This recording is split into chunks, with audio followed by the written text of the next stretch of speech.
మామూలుగా కొత్త పెంపులతో మరొకటి వేయించాం. ఇలా టీ ఉందండి రెడ్డి గారు.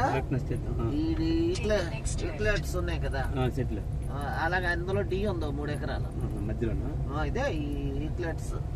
అది డియా ఊక్లెప్టర్స్ ఉన్నాయి కదా, అలాగా అది ఇలా చరుడు తోటలో కొంత కొలుస్తుంది. మధ్యలో చిన్న గుడి ఉంది, వాళ్ళమ్మ ఏదో గుడి, అంటే పెద్ద గుడి ఏం కాదు, చిన్న కడతారు చూసారు పేరెంటల్ గుడి. అలాగే 25 అవుద్ది, మనకైతే 20 వస్తుంది. 20 ఎకరాలు అండి ఇది. ఇలాగా 20 ఎకరాలు వస్తుంది. ఇలాగా ఎంత చెప్తున్నారు ఎకరం? చెప్పడం అయితే ఫ్రంట్ 140-50 చెప్తారు, మనం యావరేజ్ గా 120 చేస్తాం. ఏం ఉందా ముందు అనుకుంటారు కదా. 20 ఎకరాలు వస్తుంది. ఇలాగా ఏ ఊరు వస్తుందండి ఇది? ఇదో ఎల్దూరు కోనాడు రెవెన్యూ.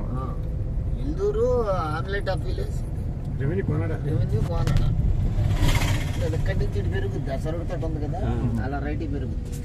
ఇంకంతే ల్యాండ్ అంతా ఇలా వచ్చి ఇటు పెరుగుద్ది. ఇక్కడ వరకే రాదండి. రోడ్